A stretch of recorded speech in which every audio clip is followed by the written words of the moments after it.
ठुकरा के मेरा प्यार मेरा इंतकाम देखेगी। जी हाँ साथियों, आजकल भारत और मालदीव की केमिस्ट्री के ऊपर यह गाना परफेक्ट बैठता है। गुरुजी क्या केमिस्ट्री है? तो बेटा केमिस्ट्री यह है कि मालदीव को समझ आ गई है कि भारत की उसके लिए क्या अहमियत है। क्या फिर से मालदीव और भारत के रिश्ते पहले जैसे हो पाएंगे? क्या है सारी कहानी, आइए जानते हैं। तो पहले कुछ न्यूज़पेपर की आप कटिंग देखिए। मौजू के तेवर पड़े ढीले, भारत के आगे गिड़गिड़ाए। भारत को लेकर मालदीव के तेवर क्यों पड़े ढीले? गुरुजी तेवर ढीले का क्या लेना देना है? चल क्या रहा है ये भारत और मालदीव के बीच? तो देखिए चल क्या रहा है, जरा इस न्यूज को देखिए। देखिए तेवर ढीले पड़ने का जो असली कारण होता है ना, वो होता है ये। क्या गुरुजी? ये देखो जरा, भारत को 3,352 करोड़ रुपए लौटाने की बारी आई तो टूट गई मालदीव की हैकड़ी और मांगी थोड़ी सी मोहलत कि भाई साहब हमें थोड़ी मोहलत दो, अगर आपने हमारा साथ छोड़ दिया तो हम मुश्किल में पड़ जाएंगे। ऐसा कौन कह रहा है? ऐसा कह रहे हैं ये। कौन है? ये नहीं, ये कौन है ये भाई साहब? ये हैं हमारे पड़ोसी देश मालदीव के वर्तमान में राष्ट्रपति, जिनका नाम है क्या? मौजू। अच्छा साहब, गुरुजी ये क्यों मांग रहे हैं मोहलत? क्या इनको कर्ज देना नहीं है? अरे देना है, लेकिन ये मांग इसलिए रहे हैं कि ये थोड़ा सा इनको ना ये एहसास हो गया थे भाई साहब हम तो जो जिस जगह पे बैठे हुए हैं वो जगह बहुत ही कीमती है और हम तो पता नहीं क्या है अपने आप में, ये बहुत ज्यादा ओवर स्मार्ट बन रहे थे। तो गुरुजी फिर क्या किया? भारत ने इनकी साड़ी हैकड़ी निकाल दी। बोले कैसे निकाली, जरा बताइए। देखिए इस तरह से निकाली। यहां देखो, पहले देखे, आफ्टर ऑल ये देखें कि जिसके बारे में बात कर रहे हैं मालदीव है कहां। देखिए मालदीव जो प्रसिद्ध है वो टूरिज्म के लिए फेमस है, यानी पर्यटन के लिए बहुत ज्यादा प्रसिद्ध है। कुछ इस तरह से यहां आपको समुद्र के अंदर ऐसे होटल बने हुए आएंगे, यहां लोग बहुत अच्छे से घूमने जाते हैं और सबसे ज्यादा भारत के लोग यहां घूमने जाते हैं, बड़े लेवल पे घूमने जाते हैं।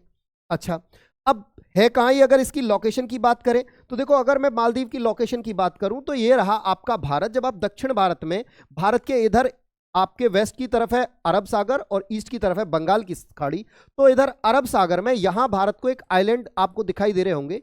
यह भारत का एक यूनियन टेरिटरी, जिसे आप कहते हो लक्षद्वीप, जिसे आप क्या कहते हो? लक्षद्वीप।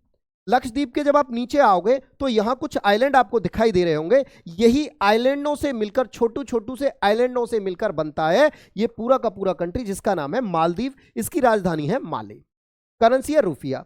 अच्छा साहब, तो इस ये जो मालदीव है इतना छोटा है अपने आप में, यहाँ की लगभग 6 लाख के आसपास की यहाँ की जनसंख्या है और 2050 तक तो 85% मालदीव पानी में डूब जाएगा, जिस हिसाब से वाटर लेवल बढ़ रहा है।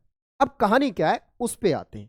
देखिए कहानी ये है, अगर भारत के बिल्कुल दक्षिण में है, अगर हम देखें तो सबसे नजदीक इनके ऊपर अगर कोई प्राकृतिक आपदा आती है तो सबसे पहले जो यहां पहुंचेगा वो भारत पहुंचेगा। 1 घंटे से भी कम समय में यहां भारत पहुंच जाएगा। और कोरोना में भारत ने इनकी भर भर के मदद की। इनको वैक्सीन, दवाइयां, खाना पीना, पेट्रोल, प्याज, आलू, सब कुछ भारत ने फ्री दिया कि ये लो यार, तुम अपने छोटे भाई हो, जी लो जिंदगी, जा सिमरन जी ले अपनी जिंदगी। बढ़िया से भारत ने किया। यहाँ का जो भी राष्ट्रीय अध्यक्ष बनता था वो पहले भारत आता था भारत से मिलने के लिए। तो हमारे और मालदीव के रिश्ते बढ़िया से चल रहे थे, सब बढ़िया चल रहा था हमारे और मालदीव के बीच। गुरुजी क्या बढ़िया चल रहा था? आइए एक कहानी फिर गुरुजी, आज ऐसी स्थिति क्यों आ गई कि जो है मालदीव जो है भारत के सामने गिड़गिड़ा रहा है या भारत से रिक्वेस्ट कर रहा है? क्या दिक्कत हुई? रिश्ते खराब हो गए थे क्या? सारी कहानी क्या है, आइए बिल्कुल विस्तार से जानते हैं। उसके लिए थोड़ा सा इतिहास में जाना पड़ेगा, बहुत पहले नहीं, कुछ महीने पहले की ही बात है। कुछ महीने पहले ही आपको लिए चलते हैं, क्योंकि अगर आज कोई काम हुआ है तो उसके पीछे कहीं ना कहीं इतिहास में, यानी पहले होने वाली कुछ घटनाएं जिम्मेदार रही होंगी, तभी तो आज कोई काम होगा। तो क्या घटनाएं रही, आइए जानते हैं।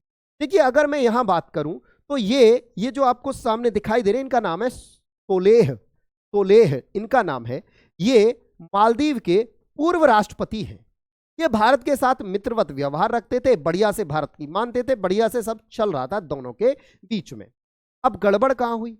गड़बड़ ये हुई, मालदीव में नवंबर के महीने में, यानी पिछले साल 2023 में नवंबर के महीने में चुनाव होते, राष्ट्रपति चुनाव होते हैं।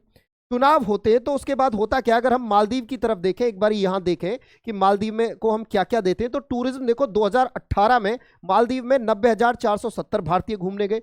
2019 में यह आंकड़ा देखो कितना बढ़ गया, 1,80,000 के आसपास पहुंचा। 2020-21 कोविड देखो 21 में कितना बढ़ के और ज्यादा हुआ, और यहां देखे 23 तक देखो 13 दिसंबर तक इतने लोग, लगभग 2 लाख से भी ज्यादा लोग यहां मालदीव घूमने के लिए पहुंचे। तो इनका एक मालदीव वालों का जो इनकी इकोनॉमी है उसका एक बड़ा हिस्सा टूरिज्म से चलता है, यानी पर्यटन से चलता है। लोग घूमने जाते हैं और बढ़िया से वहां, बढ़िया से एक कोरल आइलैंड है, बढ़िया से वहां कोरल देखते हैं, समुद्र का पानी एकदम साफ है, बढ़िया से वहां एंजॉय करते हैं। अच्छा, हमने इनकी सुरक्षा के लिए इनको हमने क्या किया, पिछले 40 साल से इनको हम डिफेंस इक्विपमेंट भी देते आ रहे हैं कि लो भैया अपनी आराम से सुरक्षा करो। उसमें हमने 4 बख्तरबंद गाड़ियां दी हैं, लड़ाकू वाहन दिए हैं, और एक इन्हें गश्ती करने वाला जो होता है ना, पानी में जो गश्त करने वाला जो जहाज टाइप होता है वो दिया है, हेलीकॉप्टर दिया हुआ है इन्हें, और इन सब का बहुत सारी इन्हें एम्बुलेंस वगैरह दी हुई हैं। ये सारी चीजें हमने डिफेंस इक्विपमेंट दिए हुए हैं। इनकी देखरेख के लिए जो इतने सारे इक्विपमेंट दिए हुए हैं, इनकी देखरेख के लिए हमने क्या किया, यहां भारत के लगभग 88 सैनिक मालदीव में रहते हैं इनकी देखरेख के लिए, कि भैया ये चलाना भी है और इनकी मेंटेनेंस का भी देखना होता है। तो भारत के 88 सैनिक यहां रह रहे थे। ठीक है साहब, सब बढ़िया चल रहा था, बढ़िया से मालदीव बढ़ रहा था भारत के साथ साथ पकड़ के। दिक्कत कब आई? दिक्कत आई नवंबर 2023 में, जब चुनाव हुए तो वहां पर इनके अपोजिशन में, किनके अपोजिशन में, ये सोलेह जो थे, इनके अपोजिशन में जो पार्टी थी उसने आउट इंडिया कैंपेन चलाया, और आउट इंडिया कैंपेन चला के वहां के जो उस पार्टी को लीड कर रहे थे मौजू, उन्होंने कहा कि ये साहब, ये जो मौजू लीड जो कर रहे थे, ये बोले कि भैया अगर मैं राष्ट्रपति बना तो भारत के सैनिकों को मालदीव से निकाल दूंगा। और भाई साहब सबसे पहले जैसे ही इस बात को लेके राष्ट्रपति बन गए, ये राष्ट्रपति बने, और राष्ट्रपति बनने के कुछ घंटे बाद ही इन्होंने घोषणा कर दी, ऑफिशियल घोषणा कर दी कि भैया भारत के जो सैनिक है ना वो मालदीव छोड़ दें। इन्होंने ही कैंपेन चलाया था, out India campaign, India out campaign इन्होंने ही चलाया था भैया। ये उसमें एकदम बढ़िया से बढ़ चढ़ के हिस्सा लिए थे। तो और ये बोले, इनका एक बयान आया, मैंने भारत को बहुत स्पष्ट कहा है कि मालदीव में तैनात प्रत्येक भारतीय सैनिक को यहां से हटा दिया जाना चाहिए। मैं मालदीव समर्थक व्यक्ति हूं, मेरे लिए मालदीव सबसे पहले है। मैं ना ही किसी देश के साथ हूं और ना ही किसी के खिलाफ। मोहम्मद मोइजू मालदीव के नए राष्ट्रपति। इनका भैया बढ़िया से बयान आया। भाई साहब इन भारत को टाइम दिया कि भैया इतने समय में आप सैनिक हटा लो। धीरे धीरे भारत ने सैनिक हटाए, कोई बात नहीं है। अच्छा, इनके जो इन्होंने अच्छी बात यह कि मालदीव बनते ही पहली यात्रा, सामान्यतः ऐसा होता है कि जो मालदीव का राष्ट्रीय अध्यक्ष बनता है, वहां का राष्ट्रपति बनता है, वो पहली यात्रा भारत की करता है, क्योंकि भारत सबसे पड़ोसी। और भाई सबसे पहले जो हमारा, अगर हम पे कोई विपदा आती है तो सबसे पहले काम कौन आता है? हमारा पड़ोसी काम आता है बस। तो उसी हिसाब से भारत के मालदीव के सारे राष्ट्रीय अध्यक्ष भारत की यात्रा करते थे। मौजू साहब ऐसे पहले राष्ट्रीय अध्यक्ष थे जो निकल के तुर्की पहुंच गए। वही तुर्की जहां भूकंप आया था, भारत ने अपनी राहत सामग्री भेजी थी। अच्छा, दूसरी यात्रा इन्होंने चीन की। अब जब इन्होंने ये बयान दिया तो इधर ये साहब बोले, ये जो मोमोज, जैसे जो मोमोज वाले होते हैं ना, चांदनी चौक पे मोमोज बनाते हैं, ऐसी आंखों वाले, मोटी मोटी आंखों वाले जो होते हैं, ये बोले भाई साहब बहुत बढ़िया किया। इन्होंने तालियां बजा दी, इनके लिए तालियां बजा दी कि भाई साहब तुमने बहुत अच्छा किया जो भारत के सैनिकों को निकलवा दिया। बढ़िया, चलिए। इन्होंने कहा जब कि भैया तुमने बहुत अच्छा किया और दौड़े चले आओ। कहां चले आओ? चाइना चले आओ। तो देखिए खबर क्या बनी। भारत से तनातनी के बीच चीन पहुंचे मालदीव के राष्ट्रपति मौजू, बोले हमारा भरोसेमंद सहयोगी। आहा, भाई साहब प्रेम झलक रहा है। बोले हमारा एकदम भरोसेमंद सहयोगी है। कौन? चाइना के लिए ही तो बोले। चीन पहुंच के बोले भाई साहब चीन हमारा भरोसेमंद सहयोगी है एकदम से। और देखिए चीन समर्थक माने जाने वाले मौजू ने 5 दिन में अपने चीन दौरे के पहले दिन सोमवार को फूजियान में प्रांतीय अधिकारियों से मुलाकात की। वह ऐसे समय पर चीन पहुंचे जब प्रधानमंत्री नरेंद्र मोदी के खिलाफ आपत्तिजनक टिप्पणी करने वाले मालदीव सरकार के 3 मंत्रियों को सस्पेंड किया गया। यहां मालदीव सरकार के 3 मंत्रियों ने मोदी जी पर आपत्तिजनक टिप्पणी भी कर दी थी। ठीक है भाई साहब। अब मुझे यहां पर एक फिर हेरा फेरी मूवी, ये परेश रावल की आपने अगर मूवी देखी हो तो इसका एक डायलॉग है, तेरा तो गेम बजाना पड़ेगा। आपने देखा होगा मोदी जी क्या सोच रहे हैं इनके लिए, तेरा तो गेम बजाना होगा। मोदी जी कुछ चेहरे से यही सोच रहे हैं कि भाई तेरा तो गेम बजाना पड़ेगा। बाबू भैया का डायलॉग एकदम ये सटीक फिट होता है। भैया मोदी जी ने कैसा गेम बजाया, ये देखिए। ये तस्वीरें आपने सोशल मीडिया पर खूब देखी होंगी, तस्वीर वीडियो। मोदी जी गए और जाके डुबकी लगा दिए, कहां, लक्षद्वीप में। अब गुरुजी ये लक्षद्वीप कहां है? अगर आपने देखा हो तो मालदीव के जस्ट ऊपर, मालदीव के जस्ट ऊपर यहां ये रहा भारत का लक्षद्वीप। मोदी जी यहां की यात्रा पर गए 4 दिन की पर, और जाके यहां पानी में डुबकी लगा दिए। मोदी जी डायरेक्ट कुछ नहीं बोले, लेकिन लोग मतलब समझ गए, साफ समझ गए कि भैया मालदीव क्यों जा रहे हो पैसा वेस्ट करने, देश का पैसा देश में रहने दो, लक्षद्वीप जाओ, जो सुविधा, जैसे बीच, जैसे ये घर, ये वाले घर मालदीव में है, वैसे लक्षद्वीप में भी तो है, तो बोले मालदीव क्यों जाना। बस भाई साहब ये इतने जबरदस्त वायरल हुए कि इनको वायरल होते ही हजारों की संख्या में उसी दिन 24 घंटे के अंदर अंदर हजारों की संख्या में मालदीव के लिए जो पैसेंजर जा रहे थे ना, उन्होंने अपनी टिकटें रद्द करा दी कि भैया हम मालदीव नहीं जा रहे। कहां जा रहे हैं? लक्षद्वीप जा रहे हैं। तो भाई साहब अब जब ये काम हो गया, अब भाई मालदीव दिक्कत में आ गया कि भाई साहब अगर मेरे यहां टूरिज्म नहीं आया तो मेरी रोजी रोटी कैसे चलेगी। और ये दिक्कत आई तो क्या हुआ, देखिए ये न्यूज बन के आई, अगर भारत ने ठुकराया तो बर्बाद हो जाएगा मालदीव, खाने पीने के पड़ जाएंगे लाले।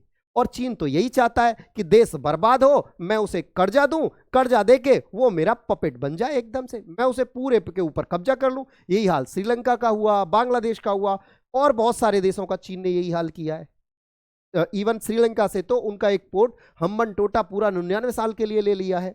देखिए भारतीयों का मालदीव से हुआ मोह भंग। अब देखो भारतीयों ने क्या किया, जब मोदी जी यहां लक्षद्वीप में जाकर डुबकी लगाए, भारतीयों ने क्या किया, भारतीयों का मालदीव से हुआ मोह भंग। क्या बाइकॉट से बिगड़ जाएगी द्वीपीय देश की अर्थव्यवस्था? भाई साहब भारत के लोग, इसमें हमारे कुछ फिल्मी स्टार भी निकल के आए, खिलाड़ी भी निकल के आए, बोले भैया ठीक है बाइकॉट मालदीव। भारत में होने लगा बाइकॉट मालदीव, अब कोई मालदीव नहीं जाएगा। इतने पे जो मालदीव के, भारत के बाइकॉट से हमारा टूरिज्म बेहाल, मालदीव के पूर्व राष्ट्रपति ने माफी मांगी। ये भाई साहब देखो, ये एक दिन में ही 9 जनवरी की ये बात है, और 9 मार्च को ही, 9 जनवरी की बात ये है, और 9 मार्च को ही मालदीव के, मात्र जनवरी और मार्च 2 महीने में मालदीव के जो पुराने वाले जो राष्ट्रपति थे सोले, उन्होंने माफी मांगी कि भैया हम माफी मांगते हैं भारत से, और अगर भारत ने ऐसा ही चलता रहा तो हमारी अर्थव्यवस्था, इकोनॉमी हमारी बिगड़ जाएगी। जब ये सारी चीजें हुई तो आगे क्या हुआ, मोदी जी बोले बेटा कुछ समझे, क्या समझे। ये चित्र अब आपने खूब सोशल मीडिया पे देखा होगा। मालदीव की संसद में अब मौजूद राष्ट्रपति तो बन गए, लेकिन इनकी संसद में जो संसद के सदस्य होते हैं उनमें अभी भी पुरानी पार्टी के जो विपक्ष में पार्टी थी उसके भी सदस्य थे। अब ऐसे में इन दोनों पार्टियों के सदस्यों के बीच आपस में जम के लात घूंसे चले। मालदीव की संसद में चले लात घूंसे, भारत के पास दौड़ा आया। मोदी जी बोले बेटा देखा हमसे पंगा लेने का नतीजा।